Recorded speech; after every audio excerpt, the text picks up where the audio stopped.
Hare Krishna. In this episode, we will discuss how did human language arise. The most popular guess in that when humans were living in caves like wild animals, they began making some incoherent sounds in imitation of the sounds of birds and animals they saw, and gradually their incoherent mumblings and mutterings somehow shaped themselves into different languages we know of today.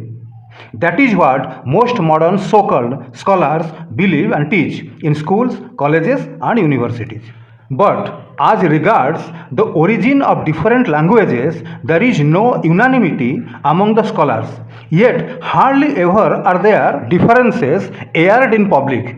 They keep quiet each with his own mental reservations on the topic.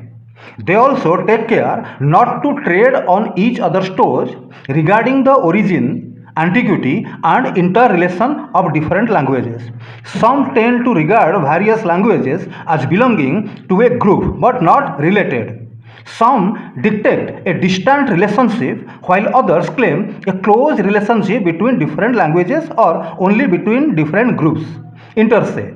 Thus, there is nothing but complete chaos in everybody's mind. Yet, there is a working understanding among scholars who hold high positions in this field.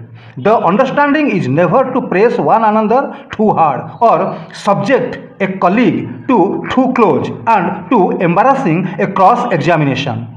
Just consider one or more children living in a forest or even in a modern house with no one to teach them any language. Will such children develop a language each on their own? For instance, will one of them be inspired to speak Tamil, another Japanese, a third French, and so on? The 16th century Mughal Emperor Akbar had in fact been troubled by the same question. In order to find an answer, he indulged in an heartless experiment. He ordered several Hindu suckling children to be pulled away from their mother's breasts and laps to be confined to a house. No adult was permitted to speak anything to the children, even while the children were clothed and fed. The result was that the children all grew into dumb adults merely because those children were born of the wombs of mothers who spoke Sanskrit or Hindi or Persian. Those children, even when free to babble among themselves, did not somehow develop a language. They could not speak any language at all. Therefore, the notion that a man educate himself even in such a preliminary thing as learning a language is a mistaken idea.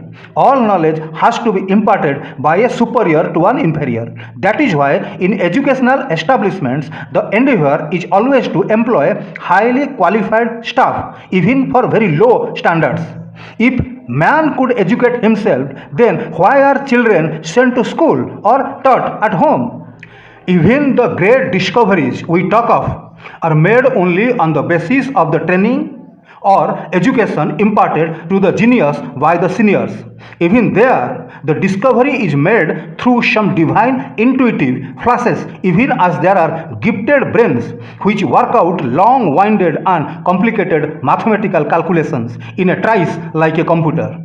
So, my dear viewers, please try to understand that any wheel to start moving needs at least one initial push.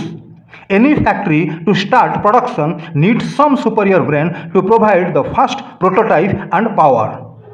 From all this, the conclusion is inevitable that all human and animal reproduction starts only after divinity first provides the initial basic stock and the psychic impulse. Similarly, the first language was taught by divinity itself through the first generation of sages. That language was Sanskrit or Sānskrit or Pavitra Bhasha or Devi Bhasha or Deva Bhasha. All human activity started from that initial divine stock, including the lingual Sanskrit or Sanskrit language. This may sound very fantastic, mystic, and magical, but when one comes to think of it, everything in this cosmos has a magical quality about it and is beyond human comprehension. That the world started with an initial divine stock in every respect is the only and genuine answer which adequately meets every situation. Short of that, when so-called scholars try to figure out some solution, they inevitably stumble against some illogicality or imponderability. The first era, when the world of human affairs began with the initial stock in trade provided by God in every respect, is very aptly known as the Kruta Yuga, means the ready-made era or Satya Yuga. The physical and mental characteristics of the humans of that era were first-rate. Later, with the passage of time down the yugas, standards started deteriorating, as is the case with everything in this world. Old age, decay, disrepair, and death or dissolution set in. Through three yugas, means Kruta, Treta, and Dwapara, the world adhered to a universal, unitary Vedic civilization in which Sanskrit was everybody's language. Even in those ages, internecine strife did exist, especially between Daityas and Danavas, alias Rakshasas on one side and the rest. We may find a parallel in the present between Israel and Palestine Hamas, or USA and Russia. Under the Vedic civilization, the clash seems to have been between personalities such as Rama and Ravana, Vasishta and Vishwamitra, Vishwamitra and Harishchandra, or Kauravas and Pandavas. Since the culture of the common people continued to be Vedic and the language to be Sanskrit, the tenor of public life continued undisturbed. Warfare was limited strictly to the rival armies and civilians were never harmed. Even the armies fought out these disputed in an open area away from public dwellings. That Vedic civilization with Sanskrit as a world language continued for millions of years from the inception of human affairs right up to the Mahabharata war. Therefore, in every region in the world, from Australia to America and Europe to Africa, wherever there were human beings, they all spoke Sanskrit and followed Vedic culture. Consequently, all ancient shrines throughout the world, believed to be mosques, tombs, or churches today, are ancient temples of Vedic deities and monasteries of Vedic saints. Just over 7,000 years ago, at the end of the Dwapara Yuga, was fought the Mahabharata war. The Jewish Passover era, now in its 5,772 year, almost commemorates that war, because the Jews, alias Judahites, had to leave the Dwarika kingdom soon after the war, when the entire city was submerged in the ocean by the will of the Supreme Personality of Godhead, Lord Krishna. The Mahabharata strife was a world war. The great biological slaughter and nuclear havoc caused by it shattered the unitary universal Vedic administration. The universal use and study of Sanskrit was also simultaneously breached. The shattered world was divided into broken units which came to be known as Syria, Assyria, Scythia, Babylonia, Egypt, China, etc. Likewise, with the discontinuance of universal Sanskrit tuition, each new fragmented administrative unit mentioned before continued to make do with its own shattered, tattered Sanskrit lingual fabric. Thus, what we know as modern language are pieces of Sanskrit torn or twisted out of shape by local mannerisms. It is this which makes them all related and yet distinct. This is the ultimate solution to the world lingual theorem. As against that, current ideas about world languages, for instance, their origin and interrelation, are all confused. That lingual confusion has led to other sub-confusions about races such as the Aryan race theory, the Semitic race or races, the Mongolian race, the Negroes, etc. These sub-confusions are bedeviled with further sub-confusions. For example, the so-called Dravidians of India, the Druids of Europe, and the forest tribes of the world seem to be unconnected with any of the above groups. Now, please let us not mix up race with language. They are separate issues. Yet, scholars heretofore have mixed up the two and made confusion worse confounded. Whether divinity at the start populated the continents with black, brown, yellow, and white people, or created people of different hues and statures at one central place, and then dispersed them over the continents according to their color, or created all humans initially of one single hue and physical proportions, but later, as they dispersed to various continents, they developed distinct racial traits due to the local climate and terrain, seem to be the possible alternatives.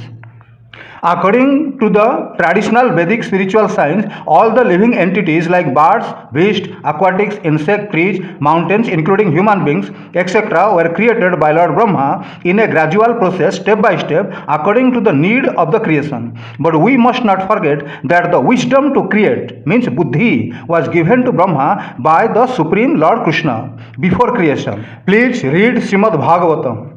Srimad Bhagavatam is the ultimate spiritual science. That is the reason it is called the king of all scriptures. Now, coming back to the topic about language, the initial language of all was Sanskrit alone. If this is clearly understood, then the illogicality of tying Latin, Greek and Sanskrit together as sister languages and tagging them onto an imaginary Aryan race and dubbing them as Aryan languages as distinct from Semitic language, etc. will be apparent. The so-called Aryan languages are also called Indo-German, Indo-European or Indo-Aryan. The illogicality of such a classification will be apparent from the fact that when we remove the common factor Indo from them, the remainder would amount to saying that Germany, Europe, Aryan. That would be a mathematical absurdity. How can Germany, a small region, be coextensive with Europe? And how can Germany and Europe, which are land masses, be equal to Aryan, which is at best only a race of people, if at all? But even there is a mistake. Arya is no race. It is a way of life. It is a Vedic way of life. Therefore, Arya is a culture and not a race. Yet almost everybody in the modern world, whether teacher or bureaucrat, has been tutored to believe in an Aryan race. That notion has been so firmly implanted in the brains of the modern intelligentsia that all their teaching, theorizing and argument turns entirely on the fulcrum of an imaginary Aryan race. To uproot that idea from the minds of the contemporary intelligentsia is one of the greatest problems. They use it like common salt to sever all their thinking on any topic. The magnitude of the havoc of such wrong tutoring in history can cause was apparent from Hitler's persecution of the Jews in the belief that they were non-Aryans. Since Judahites alias Jadus means Jadus belong to the clan of Lord Krishna, the divine expounder and upholder of Vedic culture. The Jews are as good as Aryans as anybody else. So let everybody realize therefore that Arya is no race. Arya is the name of the divine universal Vedic culture. Whosoever abides by the rules of that culture from morning till night all his life is an Arya. Whosoever deviates from those rules of good conduct is, to that extent, an Anarya, uncivilized person. Since Sanskrit was the initial language of all humanity all over the world of whatever color, stature and features, it is wrong to tie up Sanskrit with Germany, Europe or India. Those are specific geographical areas, while Sanskrit was spoken everywhere, all over the world. Yet another error is to bracket only Latin and Greek with Sanskrit. All other languages of the world are as much local variants of Sanskrit as are Greek and Latin. There is also another twin error involved here, namely of equating a multi-million year ancient universal language Sanskrit with a few thousand-year-old regional variations of it, namely Latin and Greek. This should help readers to understand and analyze the lingual and racial confusion, tangled knot over knot by contemporary intelligentsia. The confusion which I described previously attaches also to the people called Dravids in Bharat. Just as it is wrong to deem Aryans a race and talk of some special language or languages as belonging to them, similarly, it is wrong to fancy the Dravids to be a race of people and ascribe some special language or group of languages to them. That is why my heading to this paragraph is Dravids and Languages, which is intended to set right the popular blundersome talk of Dravidian languages or Semitic languages or Mongolian languages. Encyclopedia Britannica sums up the position by observing that the origin of language has never failed to provide a subject for speculation and adds that nothing definite is known about the origin of the Dravidian family of languages, namely Tamil, Telugu, Kannada, Malayalam, Gondi, Kurk and Tulu. The same encyclopedia, however, provides an unwitting but uncanny clue to the right answer by noting that, quote, a number of features of the Dravidian languages appear in the Rig Veda, unquote. Several problems of history, including the beginning of languages and all knowledge, get satisfactorily solved if it is realized that the Vedas constitute the fundamental body of basic, comprehensive knowledge bestowed by divinity on mankind at the beginning of the creation 2000 million years ago in Sanskrit. This axiom may be intolerable particularly to two categories of objectors, for example, to the atheist and to those who believe that man at first born in a wild animal-like state civilized himself in stages over millions of years ago. I mean to say the descendants of Darwin, the monkey man. But even atheists have to accept that we all live in a vast mystifying universe where all kinds of life appear and disappear in an unending sequence subject to the interplay of elemental forces. Whatever power created such an infinite and mystifying universe could also create the first few generations of ready-made enlightened seers and sages taught and trained to recite the Vedas, means the body of comprehensive fundamental knowledge necessary for orderly conduction of human life on earth. The other objectors, those who believe that man civilized himself unaided gradually over millions of years after being born like any other animal in a wild state, may just consider that a human child being absolutely helpless at birth has to be nurtured physically and psychologically with expert care and attention. That is to say, no child can grow up to manhood without a mother or her equivalent. In her own turn, the mother herself has to be nurtured to wifehood and motherhood before she can look after the child. Tracing that cycle upward and backward, one has to admit that the first generation of human beings must have been trained by divinity itself as seers and sages to set the ball of human civilization rolling. That first generation of sages and seers, trained by divinity itself at the start of the Kruta Yuga, was known as Dravid, where the root Dra signifies drashta, means seer, and latter syllable Vid connotes the knower, means the sage. This calls for a rebuttal of the present concept of the beginning of human civilization, namely that man has not evolved from a wild state to an enlightened one, but has steadily degenerated from Kruta Yuga, means the golden age of truth, knowledge and dutiful behavior, to Kali Yuga, means the era of strife, dissension and irresponsible behavior. Therefore, the concept of the Dravids being the first generation of divinity trained seers and sages of primordial worldwide Vedic, means Aryan culture, must be taken to be an historical fact and must not be dismissed as a metaphysical myth. The language of the Vedas is Sanskrit. In English it is called Sanskrit, so called because of its divine perfection.